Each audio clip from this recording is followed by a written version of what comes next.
Bueno, buenas noches o buenas tardes a todos. Y lo que sí tengo claro es que aquí hay demasiado conocimiento donde yo me quedaré corto y pequeño. De Rosa se ríe, pero ella sabe por qué. Así que nada, intentaré hacer lo que a lo largo del día pues he procurado preparar y espero sobre todo que sea una oportunidad de seguir pues amando a este territorio, a nuestra historia, etcétera, etcétera. Buenas noches, como decía, y antes de empezar mi agradecimiento, lógicamente, por invitarme a estos diálogos con la historia o tertulias del saber, felicitar a los organizadores del acto por lo que refleja un interés por nuestro pasado, y es que recuperar nuestra historia yo creo que es lo más hermoso que se puede hacer por un pueblo. Incluso, en gran medida, es el mejor homenaje a aquellos que lo construyeron y lo revalorizaron.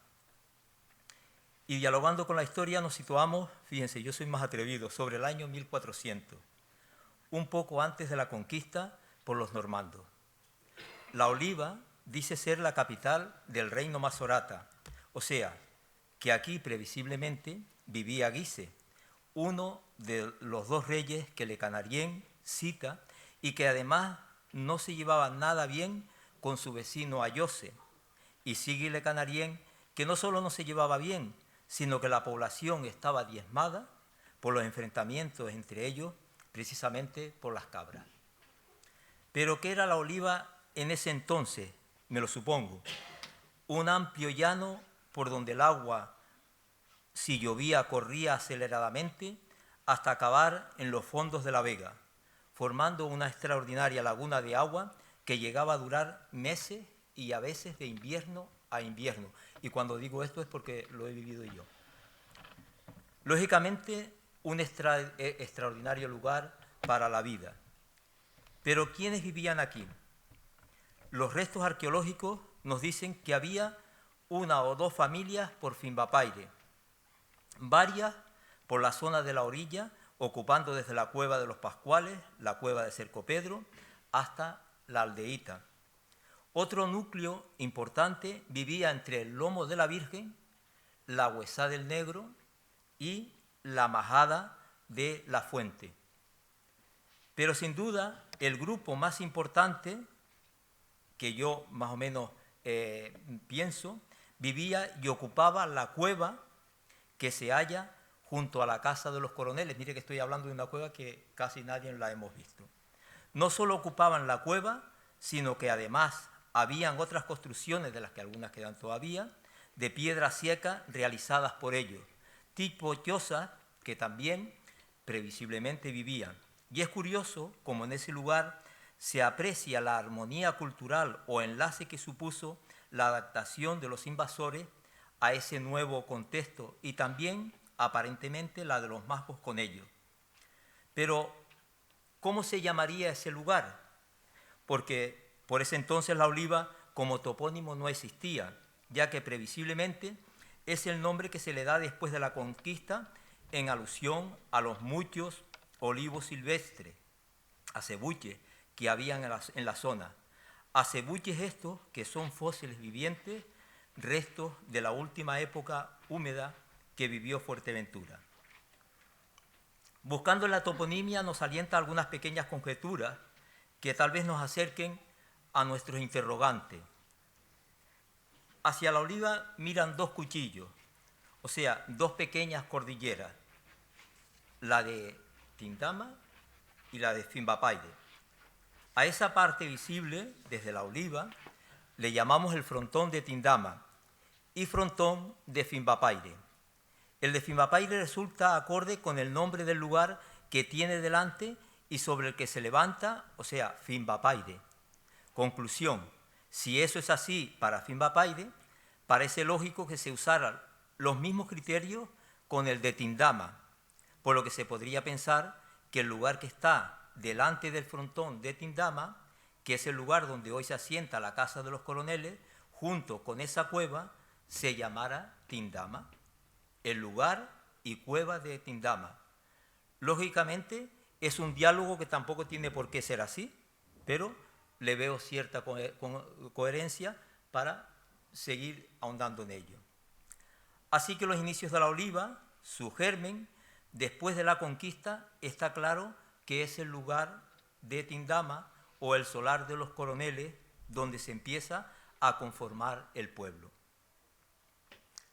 Decir también que sobre la particularidad y perfección cónica de esta montaña de Tindama, se hizo eco de ella Olivia Stone en 1884, cuando dice que saliendo de la Oliva hacia Puerto Cabra, se levantaban en los llanos tal polvareda que subían más altas que la montaña. Una montaña de cuya imagen era de una perfecta pirámide y que su pico se le llamaba el pico de los 8 reyes, aunque también es conocido como Sonoche. Tal vez ello nos sitúa en un contexto que solo los magos bien conocían. El frontón de Tindama también fue admirado por otros personajes en su visita a la Oliva, entre ellos Unamuno o el obispo Pilday, quien en su visita pastoral quedó maravillado de su bella estampa, parándose unos momentos para contemplarlo, aunque después de sobrepasarlo y ver cómo la montaña se iba deformando, dicen que dijo desde su particular sentido de la moral cristiana, efectivamente no siempre las cosas son tan perfectas como parecen.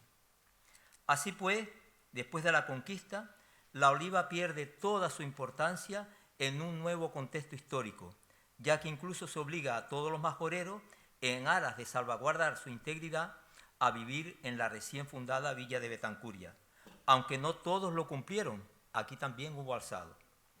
Es, al parecer, mucho después cuando la Oliva vuelve a recuperar población y mucho después cuando aparecen las primeras noticias de un núcleo aislado conformado por agricultores procedentes de Betancuria, lo que antes comentaba el anterior ponente, ¿no?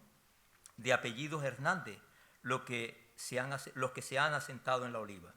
Siempre he entendido, que todo el valle este que tenemos ahí, que a mí me gustaría recuperar el nombre, porque nadie habla del Valle de Juan Pablo, es el lugar donde se asientan todas las rosas que rodean a la Oliva, que dieron mucho y que además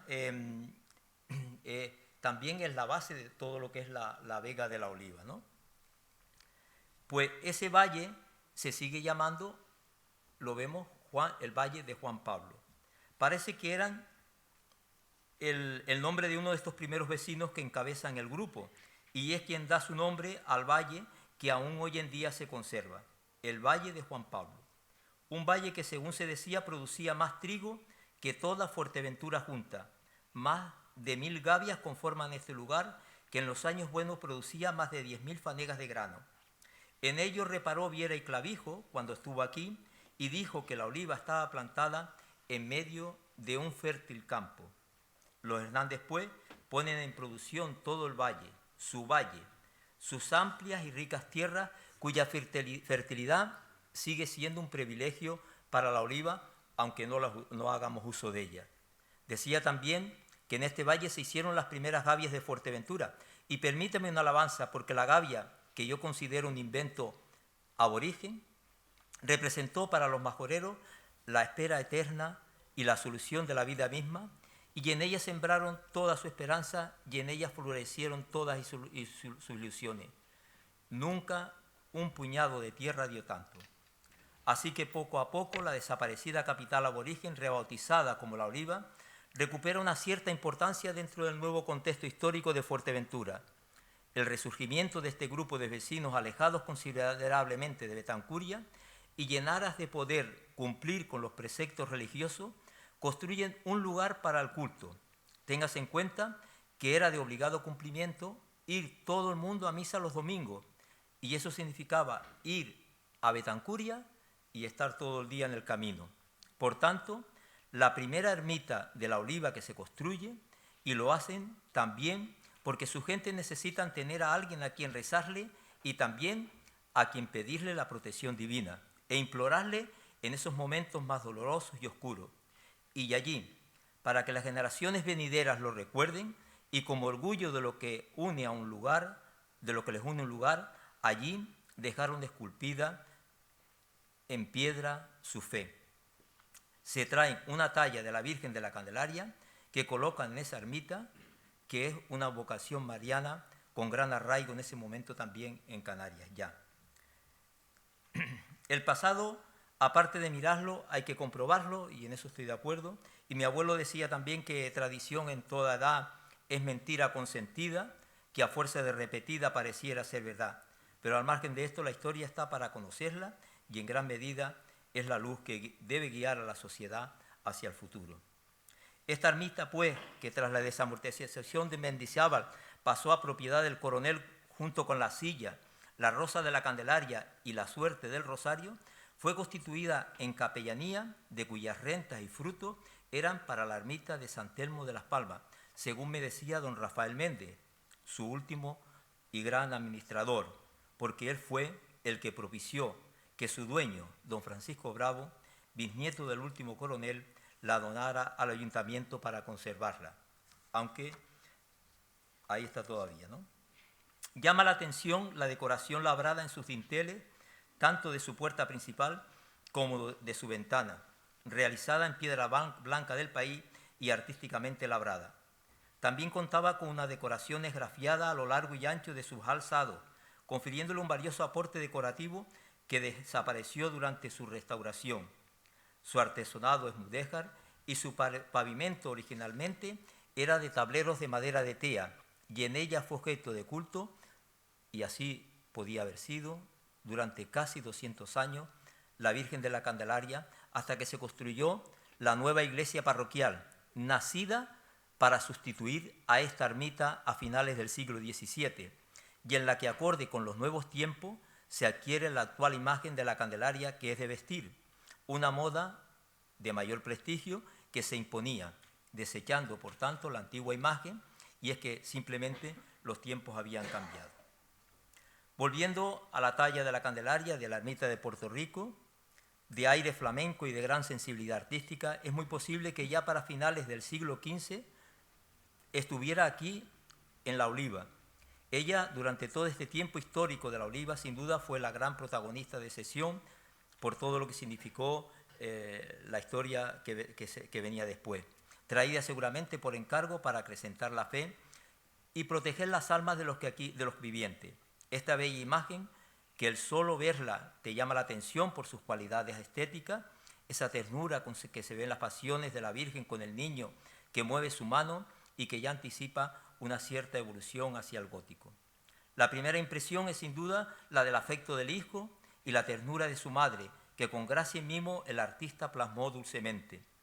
La unión armoniosa entre ambos, en la que el niño coge el rostro de la madre y lo acaricia dulcemente, nos traslada una gran emotividad con una expresión suave y bello estilo y de una gran espiritualidad. Toda una joya para disfrutarla. Yo recuerdo cuando don Julio Moisés, que fue un conservador de Bellas Artes, que estuvo por aquí, tuvo la oportunidad de verla, estaba en la torre, entre tanto trasto allí, él se quedó admirado, y siempre lo digo porque cuando vio la imagen, pues eso, una talla flamenca extraordinaria, y ese año él hizo una postal y felicitó al jefe de Estado con la imagen de la Virgen, ¿no? Con la foto, ¿no?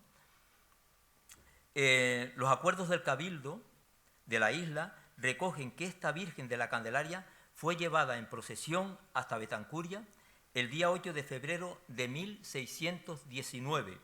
Ante la falta de lluvia, obligatoriamente tenían que ir todos los vecinos y el que no lo hiciera sería sancionado con 4 reales. Decimos, ¿y por qué no fue la otra? Porque la otra tiene fecha también de construcción, fue finales del siglo XVII, por lo tanto tuvo que haber sido la otra. ¿Y por qué no fue de la iglesia principal? Porque esa iglesia todavía estaba por venir. Para ese entonces, al amparo de las buenas perspectivas agrícolas y ganaderas y con mejor comunicaciones con el resto de la isla y con el exterior que Betancuria, en La Oliva se van asentando algunas de las familias más prestigiosas majoreras del momento. Incluso algunos parientes del señor de Fuerteventura se vienen a este pueblo en ansias de participar de las bondades que la Oliva ofrece en este lugar. Así queda registrada que durante el siglo XVII la presencia de uno de los personajes más influyentes de la isla, el que fuera gobernador militar de Fuerteventura y Lanzarote, de un gran poder económico, don Luis de León Sanabria y Cabrera, quien junto a su esposa, doña Catalina Luzardo de León, fundara la ermita de Nuestra Señora del Rosario. Todo esto a finales del siglo XVI. Sí. La Oliva cuenta con 2 ermitas, un almacén para el pósito, corral del concejo, maretas para almacenar el agua cuando llueve, fuentes y algunos pozos en la zona de los trancos, destacando el pozo de la Virgen por debajo de la Huesada del Negro, hoy desaparecido, pero de un gran atractivo constructivo e importante valor histórico, ya que es posible que fueran construidos en la época aborigen. En este contexto, su incipiente burguesía denota una aspiración superior en hacer de este pueblo un lugar singular. En ese momento habían alrededor de 130 personas. Mención especial también para el sargento mayor don Sebastián Trujillo Ruiz, precursor que fue de los coroneles y que don Roberto Roldán lo clasificó como el mejor político que Fuerteventura tuvo jamás. Vivió en la Casa de los Coroneles también y levantó a su costa la ermita del Buen Viaje del Cotillo.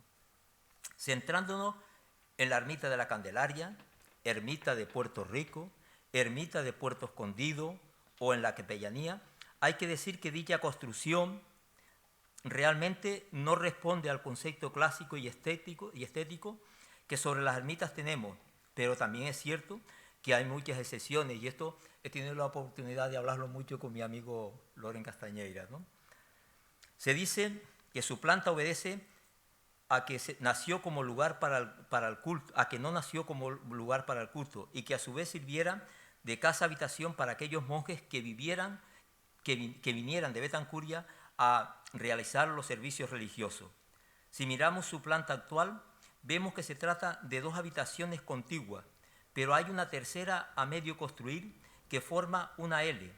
Ello me lleva a pensar que tal vez el edificio nació con unas más amplias miras, porque no como pequeño complejo conventual que por las razones que sea no fue culminado y que tal vez a la espera de mejor oportunidad y tal vez por premura, pues utilizaron la sala más ostentosa para la realización del culto y que luego pues eso se quedó ahí y que nunca más se acabó. Ténganse en cuenta que en ese momento eran precisamente los monjes de Betancuria los que venían aquí y de alguna forma los que establecían las normas, etcétera, etcétera, de culto y bueno, y todo lo demás, ¿no?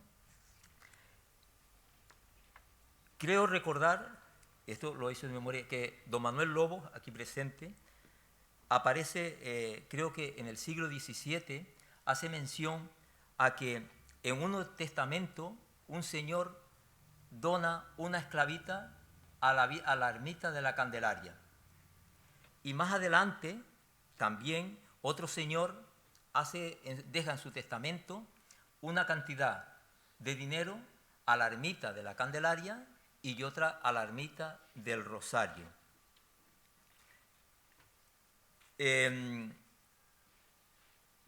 Y estamos hablando en una época en que, vuelvo a decir lo mismo, no estaba construida la iglesia de la Candelaria. Como ya dije, en el 1619, en los acuerdos del Cabildo se recoge que, dada la falta de lluvia, se ordena, so pena de multa, acudan todos los vecinos de La Oliva hasta la villa de Betancuria, llevando a la Virgen de Candelaria para pedirle que llueva. Lo habían hecho también con todas las parroquias, ¿no? La Virgen de Candelaria, a la que se refiere dicho acuerdo, solo pudo haber sido la talla flamenca que actualmente se conserva en la iglesia parroquial. La iglesia parroquial actual de La Oliva y su Virgen de la Candelaria, repito, es de finales del siglo XVII. Por lo tanto, digo, todas esas referencias históricas anteriores solo puede referirse a una ermita de la Candelaria que existe en La Oliva y que para mí, lógicamente, se trata de la ermita de Puerto Rico. Si, como parece ser, todos los vecinos siempre la conocieron como la ermita, es posible que esa y no otra fuera la ermita de la Candelaria de Puerto Rico, de la Capellanía o Puerto Escondido. En el documento de propiedad habla de ermita, que fue propiedad de los coroneles, que luego heredó el general Bravo y que otro descendiente, como bien dije antes, don Francisco Bravo Laguna, en los años 70 del siglo pasado, la donó al Ayuntamiento de La Oliva para su restauración y conservación. Decir que este edificio no fue ermita, o sea, no se usó como tal, yo creo que también es menospreciar lo que siempre han dicho nuestros antepasados, nuestros abuelos, la gente que ha vivido aquí, que eso, aunque realmente estábamos hablando de que solo a partir de determinado momento empieza a aparecer la ermita, la de Puerto Rico, Puerto Escondido, etcétera, etcétera, pero ya lo decía antes, mi abuelo nació en 1880 y siempre se refería a la ermita de Puerto Escondido, Puerto Rico. Decir también que la configuración de todo ese entorno ha cambiado muchísimo. La ermita no estaba tan aislada. En su entorno habían algunas casas más que en los años 40 del siglo pasado fueron derruidas para usar su piedra en otras construcciones, incluida la casa taller de las bordadoras que decían de la Casa de los Coroneles, que está un poco más hacia el frente, ¿no? Puerta Escondida es también el topónimo con que yo recuerdo se denominaba al lugar del cortijo de Puerto Escondido, donde se decía podía encontrarse una entrada a la cueva que llegaba hasta la Casa de los Coroneles y donde fue realizada una importante excavación en los años 20 del siglo pasado. Por tanto, es posible que durante más de 200 años, en ese lugar de Puerto Escondido, fuera el centro de encuentro espiritual de los vecinos de La Oliva, que no es poca historia. En cuanto a sus características, un poco decir que se trata de dos habitaciones contiguas comunicadas entre ellas mediante un vano de puerta abierta en el centro del muro que la divide. La cubierta es a 4 aguas en madera de tea y acabado en teja árabe. El artesonado es de pared hilera, reforzado con tirante en las esquinas y en el centro tiene almizates decorados con motivos variados, aspas, crucetas, estrellas y una flor, y sus 4 faldones. Cada habitación tiene un hueco de puerta y 2 ventanas que dan al exterior, de ellas una al naciente y otra al poniente. El resto lo hacen hacia el sur. 2 huecos de ventana aparecen condenados. En la habitación del poniente se aprecia el inicio de otro hueco de puerta, destapado recientemente, que tenía como fin, aparentemente, comunicar dicha estancia con otra a medio construir por su parte norte. En su techumbre existió de madera los restos de una pequeña espadaña. En el enfocado exterior, realizado en cal, se apreciaban unas decoraciones grafiadas que desgraciadamente en su intervención, realizada años atrás, se la llevó casi por completo. El acabado final, incluso todo lo que decían los bordes, o sea, aquello tenía 3 tejas, que eran 3 tejas bota agua, y hoy pues se lo quitaron y solamente tiene una, dando un aspecto de pobre, de feo, de inacabado, ¿no? El acabado final, a simple vista, era de color terroso, estaba el fruto de la meteorización de la cal y la tierra, dándole mayor realce y aporte auténtico e histórico. En cuanto a las grietas actuales que se están apareciendo, que desestabilizan los muros, para mí creo que son origen de unas lluvias torrenciales que hubo hace algunos años que dejó prácticamente toda la parte del naciente, pues la cimentación al descubierto, y aquello hizo que se quedara en el aire y cayera un poco, ¿no? Pero que luego se volvió a colmatar con tierra y aparentemente no se ha visto más movimiento, aparentemente. Sin duda alguna es en la habitación del naciente en la que más se cuidaron los detalles, posiblemente la dedicación al culto. En su interior existe una pila para agua bendita realizada en piedra, y tanto el dintel de la puerta rematado por una cruz como el de la ventana están construidas en piedra de cantería blanca del país, bellamente labradas, con motivos vegetales y otros alusivos a aspectos espirituales como el sol. Hay varios yugos, gallos o conchas de Santiago, todo ello rematado por una cruz gótica.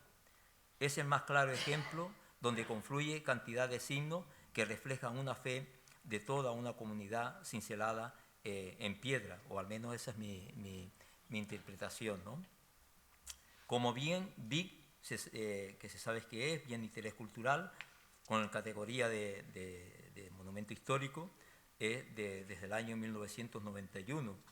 Y bueno, fue publicado en el Boletín Oficial de la Comunidad Autónoma el 12 de julio de 1991. Sin embargo, en gran medida esta declaración no ha servido para protegerla lo suficiente. Tengan en cuenta que para mí, yo creo que estamos hablando del primer recinto muy antiguo de Fuerteventura, que posiblemente, coincido con lo que decía antes, que sea incluso del siglo XV, y que yo creo que sería una joya como todo el patrimonio para disfrutarlo y para crear riqueza en el pueblo, porque su lamentable estado de abandono es penoso para la historia de la isla y para la cultura. Ver aquello así, decir dónde estamos, o sea, parece que solamente tenemos dinero para hacer carreteras, hacer autopistas, hacer cosas que nada aportan a nuestra gente, y sin embargo, para aquello que realmente sí necesitamos, pues realmente pues no dedican esa atención, pero en gran medida somos todos nosotros los culpables, ¿no? Por lo tanto, una llamada a todos. Tenemos un pueblo riquísimo, con infinitas posibilidades de negocio que mejorarían la vida de nuestra gente y que estamos dejando ir al traste. Lo hemos transformado todo en suelo edificable, llevándose por delante el gran valor potencial de lo mismo. A mí me gusta conservar los pueblos tal y como son, o creo que La Oliva tiene un valor extraordinario en su configuración, los callejones, etcétera, etcétera. Pero si vemos los planes de urbanización, ¿cómo se llaman? Las normas subsidiarias, etcétera, etcétera, vemos que atraviesan calles por todos sitios y no ponen énfasis en conservar esa idiosincrasia que es precisamente el gran valor. Hemos de aprovechar este territorio, nuestro territorio, que nos clama, aprovechando todo el talento que existe, que es mucho. Yo me quedo asombrado muchas veces cuando yo veo mucha gente formada oye, es que existen posibilidades y hay que se beneficie el territorio de ello, porque somos más que sol y playa. O sea, parece que lo único interesante es querer más y más turistas de sol y playa, que no aportan nada, que muchas veces, o sea, ténganse en cuenta, y yo lo digo, en este momento hay como 150.000 turistas en Fuerteventura que ni se ven, ni se nota. Están simplemente en los 3 puntos importantes de turismo, que es Corralejo, el Castillo y Jandía, donde incluso eso lo decía en Jaén hace 2 días una ponente, precisamente muy vinculada con los hoteles Rigo, donde ya ellos vienen clamando el número de bebidas que les toca, el estar todo el día metidos ahí, y se marchan de Fuerteventura y ni siquiera saben dónde estuvo, porque es lo de menos. Es un turismo, yo creo que tenemos que luchar más por un turismo de valor añadido, que no un turismo que no deje riqueza. Repito, yo creo que es nuestra responsabilidad en gran medida generar riqueza con nuestro patrimonio. No podemos quedar impacientes viendo que todo se viene abajo. Hay cosas aquí en La Oliva que nos hace únicos, que nos hace, merecedores de que venga un turismo importante. Creo que podemos ser el principio y el fin de un mundo nuevo para La Oliva. Hay muchos horizontes, bueno, y este foro aquí ahora mismo es fruto de ese interés y de esa constancia por seguir haciendo cosas. Tenemos que seguir oliendo a pueblo y a cultura. Creo que desde donde hay una amenaza siempre también aparece una esperanza, y creo que la gente, nuestra gente, quiere un modelo de vida más sostenible, deseando un pueblo mejor para sus hijos, y los medios han de ser la formación que llega a través de los casos de éxito. Yo en estos días he estado con otra gente, ¿no? Y pusieron ejemplos de cómo consiguieron reflotar el pueblo, ¿no? Decía una que además me pareció importante, una señora que en un momento dado se quedan sin trabajo, sin nada, y se va a la Sierra de Gredos a llorar. Dice, lo único que hacía era llorar, no tenía nada, hasta que de un momento dado me di cuenta, por las razones que sea, más se veía una persona muy cualificada, que de todo el potencial que había a su alrededor. Eso sirvió para que empezara a hacer darse cuenta al resto de la gente, y hoy es un lugar importante, y ella vive muy bien de lo que está consiguiendo en ese lugar. Otro señor, por ejemplo, que en la zona de Teruel, o sea, un pueblo abandonado, sin saber qué hacer, al final decidieron empezar por apadrinar los olivos. Y hoy es un ejemplo de lo que se ha podido hacer por reflotar los pueblos, porque yo creo que ahora mismo el turismo rural está contribuyendo, que aquí todavía es muy poco, aquí parece más por el turismo vacacional, aquí somos muy pocos en turismo rural, pero allí en algunos sitios, mayoritariamente en la península, supone el 20%. Y eso son cifras muy importantes. Y ya lo estaban diciendo que el turismo rural va a ser el éxito de los pueblos, eh, de los pueblos sí que están medio abandonados. No pasa nada. Hasta luego.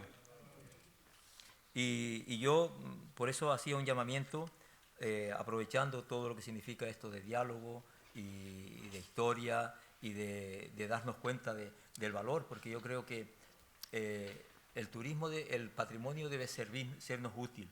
Tenemos pues un patrimonio extraordinario que no tenemos sino que restaurarlo, no necesitamos hacer grandes obras, etcétera, etcétera, para que sirva para que los pueblos pues vuelvan otra vez a resurgir. Entonces, ese llamamiento a transformar a nuestro pueblo antes que se nos venga abajo. Hemos de aprovechar todas las oportunidades para poner en valor nuestros recursos que nos traerá riqueza, que está todo construido, que no necesitamos destrozar nada para ello, no necesitamos aumentar la huella del carbono ni construir más carreteras, hasta aprovechar sus antiguas casas y sus valores culturales, tanto tangibles como intangibles, y hacer de la Oliva ese lugar donde el turismo rural, en este caso, más que el tradicional que no deja nada, que el otro día estaban ofertando Fuerteventura una semana desde Italia en hotel 175 euros. Díganos los que nos cuesta que venga eso. Entonces, porque el turismo rural representa la esperanza de futuro del medio rural, porque es este el ingenio de aquellos que creen y tienen grandes sueños, y es volver al encanto mismo de la vida. Es patrimonio, es tradición, estrellas, bodegas y excelencia, todo acorde con el ser y el sentir del medio rural, para seguir siendo ese lugar de ensueño que ha sido siempre, porque esto es sin duda su fortaleza, y ese debe seguir siendo el camino, porque sin duda es el mejor aliado en la recuperación de los valores del territorio, desde ese rico patrimonio inmobiliario a veredas centenarias, con énfasis en la contribución a la no despoblación de los pueblos, como bien decía. También una mirada al paisaje cultural colmatado de viviendas, de vivencia, y cuyas pinceladas en síntesis son los detalles de la vida misma de sus antepasados, marcadas en sus laderas. Son las mujeres y los hombres los que dan sentido a ese paisaje, ese espacio donde reverbera el eco de sus barrancos y montañas, montañas de lluvia y sol, que en esencia es ese espacio de tierra mejor conectado con el mundo espiritual. Turismo rural para estos pueblos es volver sobre la senda y disfrutar de cumbre a mar, del naciente al poniente, de sus paisajes infinitos y ancestrales, del sabor del campo y de enseñeras alboradas. Unos paisajes que en gran medida son fruto de la labor centenaria de su gente, que nos muestra de forma extraordinaria el día a día de su trabajo, y donde encontramos paredes, muchas paredes, calzadas para recorrer los lugares llenas de leyendas y saberes que le dan vida y los hace eternos, veredas que conduce a los lugares santos y que nos invita a escuchar la voz de sus montañas. En definitiva, son referencias de la huella de la vida de sus antepasados, unas huellas que revaloriza y acrecienta aún más todo lo que posee el medio rural, que no es poco, su autenticidad extraordinaria, la estética de los lugares y una laboriosidad que permite mantener la capacidad de su gente unidas con su territorio, conectándolos incluso con su pasado y ese otro mundo más espiritual y trascendental de ermitas y cruces, y también con esa otra parte misteriosa que nos llama, y es que amando las cosas sencillas cuidamos y cultivamos nuestra historia, que nos brinda la mejor oportunidad de futuro. Y ya una última cosa, decir que aun igual que hay un idioma materno que te enseña a nombrar las cosas, hay un paisaje materno con que aprendes a ver el mundo. Luego conoces más lenguas, más paisajes, y puede ser más bonito, pero ninguno te parece mejor. Esta es la forma con que yo también miro a mi pueblo. Y es que aquí, en estos lugares llenos de historias y leyendas, uno siente que aún la creación no ha terminado, y por eso me satisface mucho cuando nos dicen que estamos en una tierra bendita. Muchas gracias y buenas tardes.